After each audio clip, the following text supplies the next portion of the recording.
হামকে ভুলে যা রে খান কি সারা জনমের মতো, তুই ধুলুর সাথে থাক রে ঢেমুন সারা জীবনের মতো। তুই কাছে নাই আজকে আমার মদেই সাথী, তোর কারণে হলাম আমি মাতাল খাটি।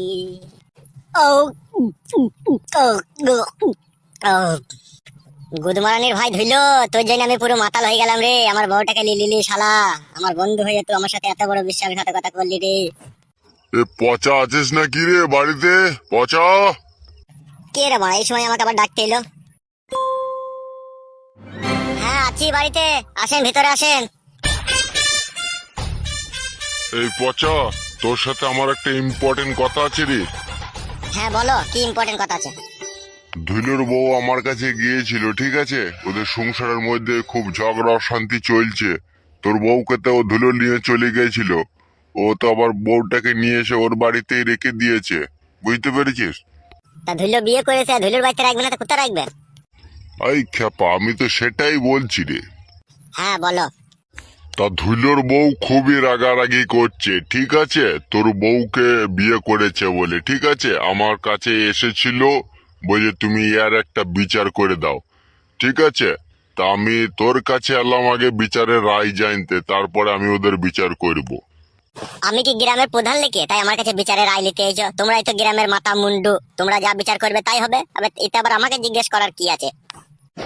তা হইলেও খেপা, তুই যদি তোর বউটাকে আবার লিস তাহলে বিচারটা আমি ঠিক সেইভাবেই করব, বুঝলি? তুমি কি করে ভাবলে কাকা ওই দুষ্টু নম্পট চরিত্রহীন নোংরা অশুদ্ধ মেয়েটাকে আমি ঘরে ভরবো কাকা? জীবন থাকতে তো নয়। উফ, মহাযন্ত্রণায় ফেললি রে। তুই যদি এরকম কথা বলিস তাহলে বিচার করব কি করে রে? কেন বিচার তোমরা যেইভাবে করো টাকা পয়সা ঘুষ ঘাস খেয়ে সেইভাবেই করবে, আবার কিভাবে করবে কি? এই হতভাগা, তোকে কে বললো আমরা ঘুষ খেয়ে বিচার করি? এটা আবার বলা বলির কি আছে? এটা তো তোমাদের জামা কাপড় পোশাক আশাকে শরীরেই তো বলে দেয় তোমরা কি ঘুষ খাও। ঘুষের পয়সাতেই তো মোটা হচ্ছে, ভালো ভালো জামা প্যান্ট কিনছো। থাবড়া মারবো কেলা চোদাকে এইসব আজে বাজে কথা বললে। হ্যাঁ গো, এখন তো থাবড়া মারবেই। এখন যে গ্রামে ছাতা মাতা হয়েছে তোমরা, তা থাবড়া মারবে না? এই শোন, ওইসব কথা বাদ দে। তুই কি তোর বউকে নিবি নাকি বল? নিতে পারি আমার বউকে আমি, ঠিক আছে, কিন্তু আমার একটা শর্ত মেনে নিতে হবে, ঠিক আছে? তবে আমি আমার বউকে নেবো। এই বড়া, মহাযন্ত্রণায় ফেললি তো। তোর আবার কি সত্য আছে বল?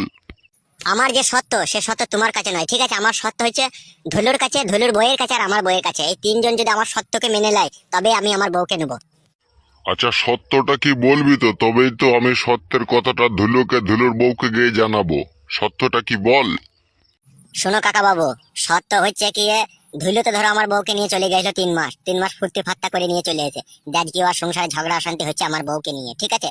তাই আমার সত্যটা কি জানো? কি বল, তবে তো জানবো। আমার সত্য হয়েছে আমি আমার বউকে নেবো, ঠিক আছে? আর ধুলোর বউকে আমার সাথে 2 মাস থাকতে হবে, আমার সাথে সংসার করতে হবে। আর ধুলোর সাথে কোনো সম্পর্ক থাকবে না। ধুলো 2 মাস আলাদা থাকবে, 2 মাস পর ধুলো ধুলোর বউকে নিয়ে চলে যাবে। এটাই হচ্ছে আমার সত্য। 2 মাস ধুলোর বউ আমার সাথে সংসার করবে, আমার বউ আমার কাছে থাকবে, ধুলোর বউ থাকবে। কি হলো কাকা, কি ভাবছো এইভাবে করে? না না, কিছু ভাবিনি। এই তোর কথাটাই ভাবছিলাম। এটা ভাবা ভাবে কিচ্ছু নাই, ঠিক আছে? ডাইরেক্ট এই কথাটা তুমি ধুলোকে, ধুলোর বউকে আর আমার বউকে গিয়ে বলে দাও, যাও। আচ্ছা আচ্ছা, ঠিক আছে ঠিক আছে, এই ব্যাপারটা নিয়ে আমি আলোচনা করছি। ধুলোকে, ধুলোর বউকে বলছি, আর আমাদের পার্টির লোককেও বলছি, ঠিক আছে? হ্যাঁ যাও বলো গা।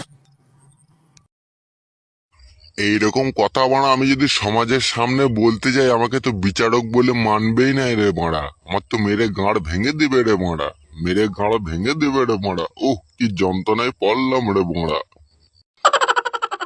তবু বলতে হবে, কিচ্ছু করার নাই।